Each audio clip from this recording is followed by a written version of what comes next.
On Thursday Night Football, the Jaguars beat the Jets 19-3, and oh, man, I know you want to hear me talk about Zach Wilson, but let's actually start with the Jaguars today. I cannot say enough good stuff about the Jaguars head coach, Doug Peterson. The dude has done such a good job. First of all, Doug Peterson does a great job using the unique talents of all of his players. I love the play design. I want to just share a couple of really impressive numbers. Zay Jones, Christian Kirk, and Evan Ingram. Zay Jones has 75 catches for 778 yards this year and 5 touchdowns. Christian Kirk, 76 catches, 988 yards, and 7 touchdown catches. And Evan Ingram has 68 catches for 723 yards and 4 touchdowns. It's crazy how evenly they're distributing the football. They've got guys making plays everywhere. Those are all people they added during the offseason. And there's a lot of really clever play design going on in Jacksonville, man. For example, against the Jets, they were calling like a tight end screen for Evan Ingram. Like, I love that. They're just putting their players in the best position possible to succeed every single week. And I loved the Jaguars' game plan against the Jets. They got the ball out of Trevor Lawrence's hands really, really quickly, and it totally neutralized the Jets pass rush. You can't sack Trevor Lawrence or even get pressure on him if he's getting rid of the ball right after he snaps the football. I mean, it was just beautiful, beautiful game planning. I want to talk about Trevor Lawrence because, oh man, he looked so good against the Jets. Not his best game of his life, but like, man, just efficient, confident. He knows the offense really well. He knows exactly where to go with the football. He was 20 for 39 passing for 229 yards. He also ran for 51 yards and a touchdown. In the last 7 games, Trevor Lawrence has 14 touchdown passes and only 1 interception. That's glorious, man. He's just gotten better and better and better as the year has gone on. The Jaguars are now 7-8. I think they're going to win their division and make the playoffs, which is so cool. Year 2 with Trevor Lawrence, first year with the head coach.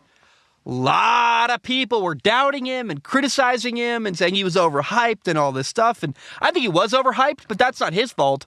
Certainly he was a good quarterback. And oh my gosh, man, it's so awesome.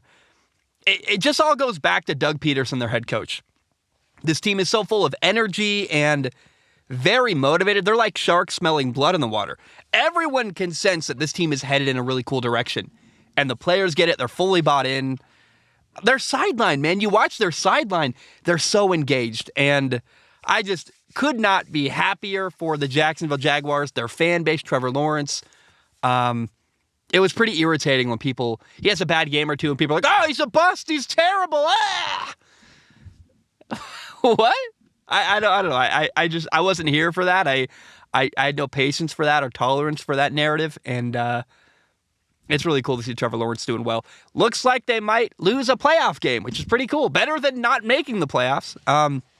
That's a deep dig. I'd love to see them win, but I'm not trying to attack them. I can't really see them beating Buffalo or Cincinnati or Kansas City in a playoff game. But making it in at all is really, really cool. And hey, any given Sunday, they got a chance. Now, the main storyline from this Thursday night football game was the Jets quarterback, Zach Wilson. Really, it was his failure that was the main story. Thursday night was the death of Zach Wilson's career as a New York Jet.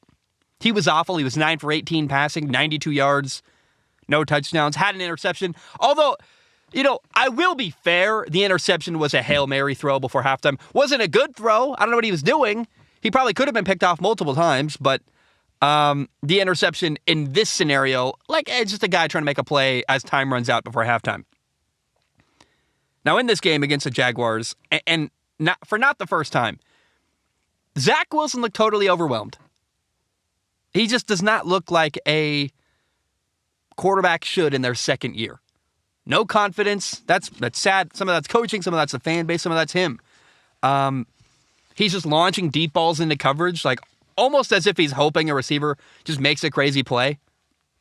Just, runs around a little bit, throws up a deep ball late into coverage across the field. It's dude, that's not a good look. And what Zach Wilson has been doing recently is making Mike White look really good. Their other quarterback, their franchise quarterback at this point. The Jets could simply not move the ball with Zach Wilson as their quarterback. They got 3 points in the first half, but you know how they did that? They did that because Trevor Lawrence got sacked and fumbled, and that gave the Jets the ball at the 16-yard line. Hard to not score when you start with the ball in the red zone. In fact, things got so bad for the Jets offense that they actually benched Zach Wilson near the end of this game and put in their fourth-string quarterback, Chris Streveler, a guy who played in the CFL, a former CFL quarterback, and he did better than Zach Wilson. Chris Streveler finally got the Jets moving the football. He looked better than Zach Wilson did. He was 10 for 15 passing, 90 yards. He also ran for 54 yards. He had a drive going, actually. Someone fumbled, but he actually was moving the football way better than Zach Wilson was. It was a different offense, but it is scrappy and fun. I like it. And that statement, or I guess this statement, really shows how bad Zach Wilson was. He got outplayed by a CFL quarterback. Their fourth-string quarterback was better than Zach Wilson. Also, here's a thing that I think is crucial. The Jets' offensive line played better with Chris Streveler as their quarterback. How do you go from Zach Wilson to Chris Streveler and suddenly late in the game, the offensive line is just better? What's happening? It shows me the team has given up on Zach Wilson. When he's in, there's a sense of doom and gloom and hopelessness. They're not fighting for him. Mike White is a Jets quarterback. He actually gives them the best chance to win. Maybe the only chance to win. Because Zach Wilson, I root for the guy. It's not happening. He doesn't bring anything much of value to the Jets offense. Mike White executes at a really high level.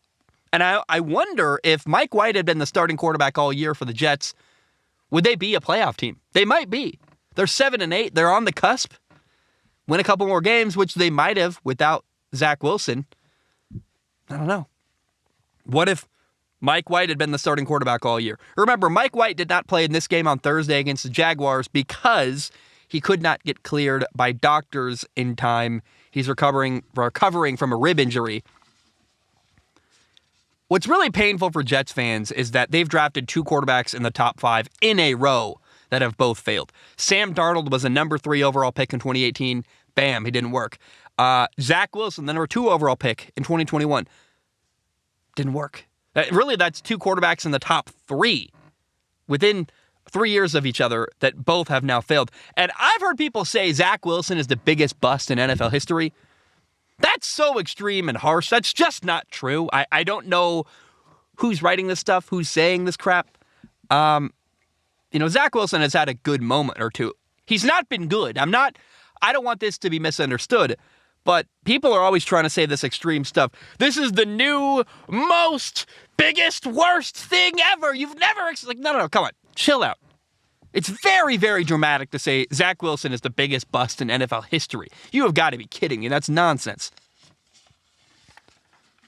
But it's not good. And, just... it's disappointing. I really wanted to see Zach Wilson this year take a step forward and show the world he's a franchise quarterback, and it hasn't worked out. He lost his job to Mike White. They're done with him. He was getting booed by Jets fans. It was awful. It was embarrassing. I felt bad for the guy. And I don't know what happened to Zach Wilson. I don't know why he hasn't worked out, but he hasn't worked out. And what we saw Thursday night was the last time we're probably ever going to see him play in a Jets jersey. Which, wow, He didn't even last as long as Sam Darnold did. That's crazy, man.